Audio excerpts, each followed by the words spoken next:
பரோட்டான்னு கேள்விப்பட்டிருப்பீங்க இல்லையா? அதை முட்டையை வச்சு நம்ம ட்ரை பண்ணியிருக்கோம். நட திறந்ததை கேட்ட உடனே போதும்பா, அப்படி என்னை தள்ளி விட்டுட்டு ஓடுறாங்க ஃபர்ஸ்ட் சாமி பார்க்கறதுக்கு. பச்சை நிறமே பச்சை நிறமே, ஐயோ அடுத்துல என்ன மறந்து போச்சு. உள்ள முட்டை மணக்க நான் வந்த தேடியே. 4 பேர் இதை ஷேர் பண்ணி சாப்பிட்டோம்னா ரொம்ப கரெக்டாக இருக்கும்னு நினைக்கிறேன். ஹாய் ஃப்ரெண்ட்ஸ், எல்லாரும் எப்படி இருக்கீங்க? வெல்கம் டு நித்தம் ஒரு சமையல். இன்னைக்கு நம்ம ஒரு சூப்பரான ரெசிபி பார்க்க போகிறோம். கிளி பரோட்டான்னு கேள்விப்பட்டிருப்பீங்க இல்லையா? அதை முட்டையை வச்சு நம்ம ட்ரை பண்ணியிருக்கோம். வாங்க சீக்கிரம் வீடியோக்குள்ளே போயிடலாம். அதுக்கு முன்னாடி நம்ம சேனலை சப்ஸ்கிரைப் பண்ணாதவங்க சப்ஸ்கிரைப் பண்ணிடுங்க. கூடவே இருக்கிற பெல் பட்டனையும் கிளிக் பண்ணிடுங்க. இப்போ இந்த ரெசிபி செய்யறதுக்கு நான் 6 முட்டை எடுத்திருக்கேன். அதில் 3 வேக வச்சுக்கலாம், 3 ஆம்லேட் பண்ணிவிட்டு அதுக்கப்புறம் செய்ய போகிறோம். 2 பெரிய வெங்காயம், 2 தக்காளி எடுத்திருக்கேன். இது எல்லாத்தையும் கட் பண்ணிக்கலாம். இப்போ அது கூட 1/2 டீஸ்பூன் கடுகு, 1/2 டீஸ்பூன் சீரகம், 1/2 டீஸ்பூன் மஞ்சத்தூள், 1 டீஸ்பூன் இஞ்சி பூண்டு paste, 1 teaspoon garam masala, 1/2 teaspoon மல்லித்தூள், 1 டீஸ்பூன் மிளகாய்த்தூளில் 1/2 டீஸ்பூன் நார்மல் மிளகாய்த்தூளும் 1/2 டீஸ்பூன் காஷ்மீரி சில்லி தூளும் எடுத்து வச்சுருக்கேன். அந்த 2 தக்காளியை மிக்சியில் அரைச்சிட்டு நம்ம பேஸ்ட்டாக எடுத்து வச்சுருக்கோம். இப்போ செய்ய ஸ்டார்ட் பண்ணிடலாமா? என்னப்பா என்னை விட்டுட்டு ஸ்டார்ட் பண்ணிட்டீங்க? இருங்க நானும் வரேன். ஹே ஜானு, வாப்பா. இந்த வாரம் வெள்ளிக்கிழமை 3வது வாரம்ல, அதனால எந்த கோயிலுக்கு போகலான்னு சொல்ல. நான் யோசிச்சுட்டே இருந்தேன். கோணியம்மன் கோயிலுக்கு போகலாமா இல்லை தண்டுமாரம் கோயிலுக்கு போகலாமா? ஆமாப்பா, நாளைக்கு வெள்ளிக்கிழமைல கோயிலுக்கு போகணும்னு தோணும்ப்பா. ஆனா அந்த கூட்டத்தை நினைச்சாதான் ஐயோ. ஏய், ஆடி மாதம்னாலே கோயில் களை கட்டி தானே இருக்கும். ஏன் இப்படி சொல்கிற? அட அதை ஏன்பா கேக்குற? போன வாரம் தான் கோயிலுக்கு போயிட்டு வந்தேன். கரெக்டா ராகு கால பூஜை முடிஞ்சு அலங்காரம் பண்ணிட்டு இருந்தாங்களா, அதனால சாமிக்கு திரை போட்டிருந்தாங்க.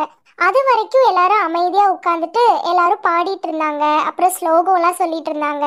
நானும் அவங்க கூட சேர்ந்து அப்படியே பாடிட்டு உட்கார்ந்துருந்தேன். எப்ப பூஜை முடிஞ்சு நட திறந்தாங்களோ எல்லாருக்குமே ஒரே அவசரம்ப்பா, சீக்கிரமா சாமி கும்பிட்டுட்டு போகணும் அப்படின்னு சொல்லிட்டு 1/2 மணி நேரமா உட்காந்து எல்லாரும் நல்லா பாட்டு பாடிட்டு இருந்தாங்கப்பா.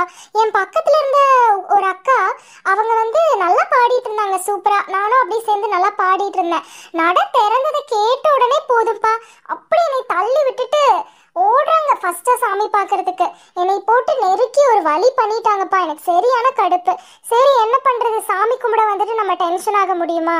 அதனால அப்புறம் அப்படியே லைன்ல நின்று பொறுமையா போனேன்ப்பா முன்னாடி. சரி முன்னாடி போயிட்டோமே, சாமி பார்க்க போறோமே அப்படின்னு பார்த்தா ஒரு பக்கம் என்ன பண்றாங்கன்னா அப்படி கண்ணெல்லாம் தண்ணி வழிஞ்சு அப்படியே அழுது சாமி பார்த்து வேண்டிட்டு இருக்காங்கப்பா. இன்னொரு பக்கம் பார்த்தோம் அப்படின்னா சாமியை கண்ணாலேயே அப்படி பார்த்துட்டே இருக்காங்கப்பா. சாமி அப்படியே அவங்க வீட்டுக்கே கூட்டிட்டு போயிடுவாங்க போல இருக்கு, அப்படி பார்த்துட்டே நின்றுட்டே இருக்காங்க. நமக்கெல்லாம் பொறுத்த வரைக்கும் சாமியை ஒரு தடவை அப்படி பார்த்துட்டோம், சாமி அப்படி முழுசா பார்த்துட்டோம்னாலே நமக்கு ஒரு திருப்தி கிடைச்சிரும்லப்பா. ஏன்பா இந்த ஜனங்களாம் இப்படி இருக்காங்க? ஐயோ ரொம்ப மோசம்ப்பா, இவங்கெல்லாம் திருந்தவே மாட்டாங்களா? ஐயோ. முதல்ல கோவிலுக்கு போகணுன்னு முடிவு பண்ணால் கூட்டம் இல்லாத நேரத்துக்கு தான் போகணும். கூட்டம் இருக்கிற நேரத்துக்கும் போயிட்டு அவங்க நம்மளை தொந்தரவு பண்ணுறாங்கன்னு சொல்லி என்ன பிரயோஜனம் சொல்லு? கோவிலுக்கு போனால் அமைதியாக கொஞ்சம் நேரம் உட்காந்துட்டோம்னாலே போதும். இருக்கிற கூட்டம்லாம் போனதுக்கு அப்புறமா நம்ம பொறுமையாக போய் சாமி கும்பிட்டுக்கலாம். அந்த பொறுமையை முதல்ல நம்ம கற்றுக்கணும்ப்பா, அப்புறம்தான் அடுத்தவங்க கிட்ட எதிர்பார்க்க முடியும். நான் சொல்கிறது கரெக்டு தானே? என்னமோ சொல்றப்பா, ஆனா எனக்கு கடுப்பா இருக்கு. அன்னைக்கு நடந்துச்சுல பாரு, அதை நினைச்சு இன்னுமே எனக்கு அப்படி கோவமா வருது. என்ன பண்றது? சரி நீ சொன்னாலும் கொஞ்சம் யோசிக்கிற மாதிரி தான் இருக்கு. அப்படி நம்ம நீ சொல்ற மாதிரி செஞ்சோம் அப்படின்னா கொஞ்சம் நிம்மதி கிடைக்கும். கோயிலுக்கு போறதே நம்ம நிம்மதிக்கு தான். அதையே அங்க போய் நம்ம டென்ஷன் ஆயிட்டு வந்தோம்னா இங்க இருக்கிற மாதிரி தான் அங்கேயும் இருக்கிற மாதிரி இருக்கு. என்ன பண்றது? சரி நீ சொல்றத நான் ட்ரை பண்ணி பாக்குறேன். ஓகேப்பா. நம்ம வியூவர்ஸ் கூட இந்த மாதிரி ஏதாவது சில விஷயங்கள் எக்ஸ்பீரியன்ஸ் பண்ணியிருப்பாங்க. அப்படி இருந்தால் அவங்களும் நம்மக்கிட்ட கமெண்ட் பண்ணுவாங்கன்னு நினைக்கிறேன். ஆமா, கமெண்ட் பண்ணுங்க. பாரு நிறைய பேர் எனக்கு தான் சப்போர்ட் பண்ணுவாங்க. பார்க்கலாம். இப்போ நம்ம 3 முட்டையை கிரேவி செஞ்சு எடுத்தாச்சு. மீதி இருக்கிற 3 முட்டையை ஆம்லேட் போட்டு ரெடி பண்ணியாச்சு. இப்போ இலைய வாட்டிட்டு அடுத்த ப்ராசஸ் என்னன்னு நம்ம பார்க்கலாமா? பச்சை நிறமே பச்சை நிறமே, ஐயோ அடுத்துல என்ன மறந்து போச்சு. இலையின் நிறமும் பச்சை நிறமே. ஆமா, இப்ப நம்ம இந்த இலையை எதுக்கு இப்படி சூடு பண்ணிட்டு இருக்கோம்? இப்போ நம்ம இந்த இலையில தான் இதை வச்சு கட்ட போறோம். அதனால இலை மடிஞ்சு கொடுக்கணும்ல, அதுக்காக தான் இதை நம்ம லேசா வாட்டுறோம். இல்லைன்னா மடக்கும் போது இலை கிழிஞ்சிரும்ல, அதனால தான். ஓ அப்படியா, சரி சரி.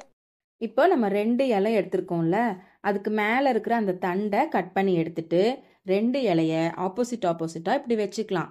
அதுக்கப்புறமா முதல்ல ஆம்லேட் வச்சுட்டு அது மேலே கிரேவி வச்சுக்கலாம். மறுபடியும் ஆம்லேட்டு, கிரேவி, ஆம்லேட், கிரேவி, அந்த மாதிரி 3 செட்டாக ரெடி பண்ணிக்கலாம். இப்போ இதை மடிச்சுட்டு கட்டுறதுக்கு நான் இலையோட நாரையே யூஸ் பண்ணிக்கிறேன். அப்படி இல்லைன்னா நம்ம நூலை கூட யூஸ் பண்ணிக்கலாம். ஓகேவா? ஓ, இதுதான் கிளி எக்கா? Super super. இப்போ இது ரெடி ஆயிடுச்சு. நம்ம வேக வச்சுக்கலாம். இப்போ புரோட்டாலாம் செய்யும்போது அது ரொம்ப ஹார்டாக இருக்கிறதுனால நம்ம அந்த பேனில் கீழே தண்ணி ஊற்றிக்குவோம். ஆனால் முட்டை ரொம்ப தின்னாக இருக்குங்கிறனால அதில் தண்ணி ஊற்ற வேண்டியதில்லை. நம்ம கொஞ்சமாக எண்ணெய் மட்டும் ஊற்றிட்டு அதை அடுப்பை நல்லா சிம்மில் வச்சுட்டு 2 பக்கமும் ஒரு 5 நிமிஷமாக போட்டு திருப்பி விட்டு நம்ம எடுத்துக்கலாம். ஓகேவா? ஓகே. என்னமே உன்னால முட்டை வேகுது தன்னால, ஏதோ நானும் உலர, கொஞ்சம் காதல் வளர, உள்ள முட்டை மணக்க நான் வந்த தேடியே. பாருங்க, இப்போ இது ஒரு 10 நிமிஷம் நம்ம திருப்பி வச்சு வேக வச்சு எடுத்தாச்சு. இது இப்போ சூப்பராக ரெடி ஆயிருச்சு. இப்போ நம்ம இதை ஓப்பன் பண்ணி பார்க்கலாமா? ஆஹா, மனமே சூப்பரா இருக்கே. வாவ் வாவ், சூப்பராக ரெடி ஆயிடுச்சு பாருங்க. இதில் நம்ம 6 முட்டை சேர்த்துருக்கோம் இல்லையா, அதனால 4 பேர் இதை ஷேர் பண்ணி சாப்பிட்டோம்னா ரொம்ப கரெக்டாக இருக்கும்னு நினைக்கிறேன். இது ஒரு மஸ்ட் ட்ரை ரெசிபி. கண்டிப்பாக இதை ட்ரை பண்ணி பார்த்துட்டு உங்கள் கமெண்ட்ஸை சொல்லுங்கள். இந்த வீடியோ உங்களுக்கு பிடிச்சிருந்ததுன்னா லைக் பண்ணுங்கள், ஷேர் பண்ணுங்கள், சப்ஸ்கிரைப்